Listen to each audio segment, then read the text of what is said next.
आज हामी छोटकरीमा नेपालको इकोनोमिक कन्डिसनलाई बुझ्ने कोसिस गर्नेछौँ र यो पनि बुझ्ने कोसिस गर्छौँ कि विगत 3-4 वर्षमा नेपालको टप 50-60 जना व्यक्ति अथवा व्यावसायिक घरानाको सम्पत्तिमा धेरै गुणाले वृद्धि भएको छ, जबकि बाँकी जनताहरूको आर्थिक अवस्थामा धेरै गिरावट आएको छ। कुनै पनि देशको आर्थिक अवस्था बुझ्नको लागि त्यो देशको economic growth, GDP growth, inflation, trade, export, import, government collection, customer spending, foreign reserve, per capita income, unemployment रेटहरूको विश्लेषण गरेर बुझ्न सकिन्छ।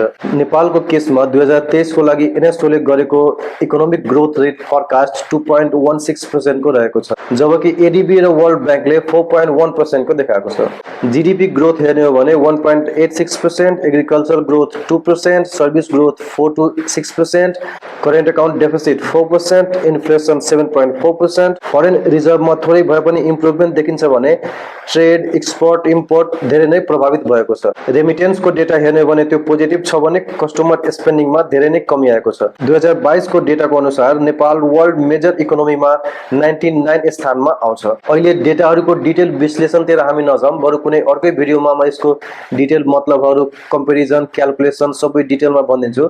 अहिले हामी यति बुझौँ कि नेपालको इकोनोमिक कन्डिसन अहिले मोडरेट अवस्थामा छ, राम्रो छैन तर धेरै खराब पनि छैन। दुईटा कुरा छाडेर, एउटा अनइम्प्लोइमेन्ट रेट जुन नेपाल गभर्नमेन्टले पब्लिस गरेको देखिँदैन, तर विदेशीहरूले गरेको रिसर्चको रिपोर्ट हेर्ने हो भने 11-12% को देखिन्छ, तर रियालिटीमा त्योभन्दा धेरै नै बढी अनइम्प्लोइमेन्ट रेट भएको हामी हेर्न सक्छौँ र त्यही भएर विदेश जानेको सङ्ख्या पनि त्यतिकै बढिरहेको छ। र अर्को, नेपालमा अहिले धेरैको आर्थिक अवस्था ठिक छैन, प्राय व्यवसायीहरू टाट पल्टिने अवस्थामा छ, देशमा रोजगार छैन। तर यही बेलामा नेपालमा 50-60 जना यस्तो पनि छ अथवा 50-60 जनाको परिवार यस्तो पनि छ जसको सम्पत्तिमा धेरै गुणाले वृद्धि भएको छ। यसको मेन रिजन के हो भन्दाखेरि विगत 3-4 वर्षमा नेपालमा सबैभन्दा ठुलो वेल्थ ट्रान्सफर भयो, जसमा जनताको धेरै सम्पत्ति ती 50-60 जना व्यक्तिलाई ट्रान्सफर गरिने काम भयो। यो वेल्थ ट्रान्सफर पहिलादेखि नै हुँदै आएको चिज हो, तर यो बीचमा एक्सट्रिम लेभलले भयो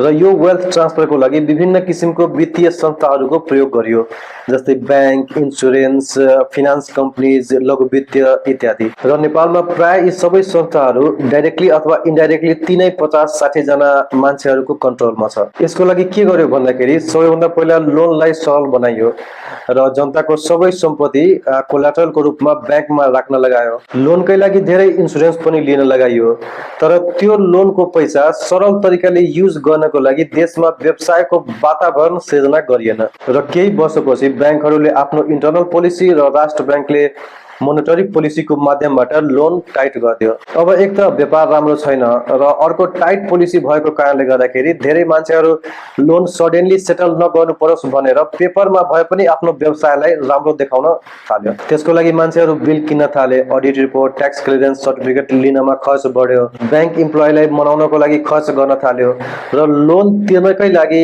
फेरि लोन लिन थाल्यो, यो आशमा कि एक दिन व्यापार पहिलाकै कन्डिसनमा फर्किनेछ अथवा राम्रो हुनेछ। तर त्यो भएन र धेरै लोन लिने मान्छेहरू आफूसँग भएको अरू जग्गा बेचेर लोन तिर्छु भन्दा त्यो पनि गर्न पाएन, किनकि त्यही बीचमा किता काट पनि रोकियो। लास्टमा बाध्य भएर त्यो बाँकी जग्गाहरू पनि कौडीको भावमा भ्यालुएसन गरेर ब्याङ्कमा राखेर थोरै भए पनि लोन एडिसन गरायो र त्यो पैसा पनि ब्याज तिर्नै सिद्धियो।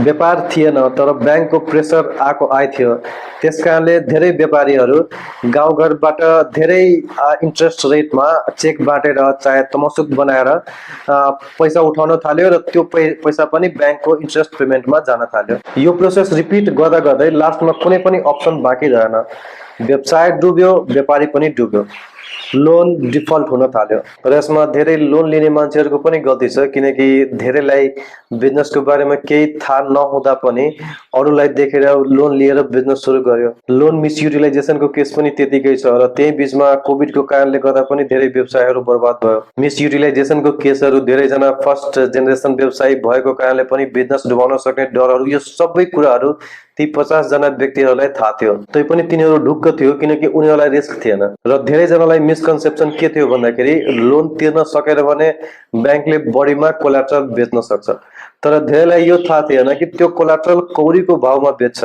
र त्यो कोलाटरल बेचेर प्रिन्सिपल, इन्ट्रेस्ट, पेनाल्टीहरू सबै तिर्न पुगेन भने ऋणीको बाँकी चल अचल सबै सम्पत्तिबाट ब्याङ्कले लिन सक्छ र त्यसबाट पनि पुगेन भने ग्यारेन्टरको पनि सबै चल अचल सम्पत्ति बेचेर पनि ब्याङ्कले लिन सक्छ र यसको सबै लिगल डकुमेन्टहरुमा तपाईसँग ऋण दिने बेलामै ब्याङ्कले साइन गराइसकेको हुन्छ र यही प्रोसेसबाट जनताको सम्पत्तिको धेरै भाग यो 3-4 वर्षको अन्तरालमा ती टप 50-60 जना व्यक्ति माझ पुग्न गयो। त्यसकारणले देशको आर्थिक अवस्था खराब भन्दा पनि 99.5% मान्छेहरूको आर्थिक अवस्था साँच्चै खराब छ।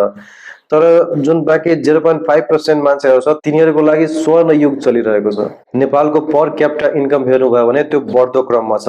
अब यस्तो अवस्थामा पर क्यापिटा इन्कम कसरी बढ्न सक्छ जबकि प्राय मान्छेहरूको आर्थिक अवस्था खराब छ। यो बुझ्नको लागि पर क्यापिटा इन्कम कसरी निकालिन्छ जस्तै कि per capita income equal to total GDP अथवा real GDP divided by population गरिन्छ, टोटल पपुलेसन र जीडीपी कम्पोजको म्याक्सिमम हिस्सा ती 50 जना व्यक्तिहरूको बिजनेसले कभर गर्दछ र त्यो टोटल पपुलेसनमा डिभाइड गरेर देखाइन्छ। त्यसकारण लाग्छ कि थोरै भए पनि जनताको टोटल एभरेज इन्कम बढिरहेको छ भनेर। जस्तै नेपालको पर क्यापिटा हेर्ने हो भने एभरेजमा सबै मान्छेहरू 15,000 पर मन्थ कमाउँछ तर रियालिटी तपाईलाई पनि थाहा छ यो विश्वमा करोडौं पर्ने लग्जरी आइटमहरूको खरिद धेरै नै बढेको छ। हेर्नु इक्वल वेल्थ डिस्ट्रिब्युसन कुनै पनि कन्ट्रीमा हुँदैन तर यो अन्डर डेभलप्ड र डेभलपिङ कन्ट्रीहरूमा यसको फरक धेरै नै देख्न सकिन्छ। नर्मली यस्तो देशहरूमा रिचेस्ट 1% सँग देशकै 40-50% सम्पत्ति हुन्छ र बटम 50% सँग 2-3% को मात्रै हुन्छ। 2019 को डेटा अनुसार नेपालको टप 20% सँग 56% को वेल्थ छ भने बटम 20% सँग 4%, जुन मेनली ल्यान्ड र प्रोपर्टीले गर्दाखेरि अलिक ग्याप कम थियो तर अब फेरि रिसर्च गर्यो भने यो ग्याप धेरै नै बढिसकेको छ किनकि धेरैको ल्यान्ड र प्रोपर्टीहरू लोनको कारणले गर्दाखेरि ट्रान्सफर भइसकेको छ। यो वित्तीय संस्थाहरूको युज गरेर त्यो 40-50 जना मान्छेहरूले कसरी वेल्थ ट्रान्सफर गर्न सफल भयो त्यसको डिटेल प्रोसेस म अर्को भिडियोमा कभर गर्नेछु। Thanks for watching.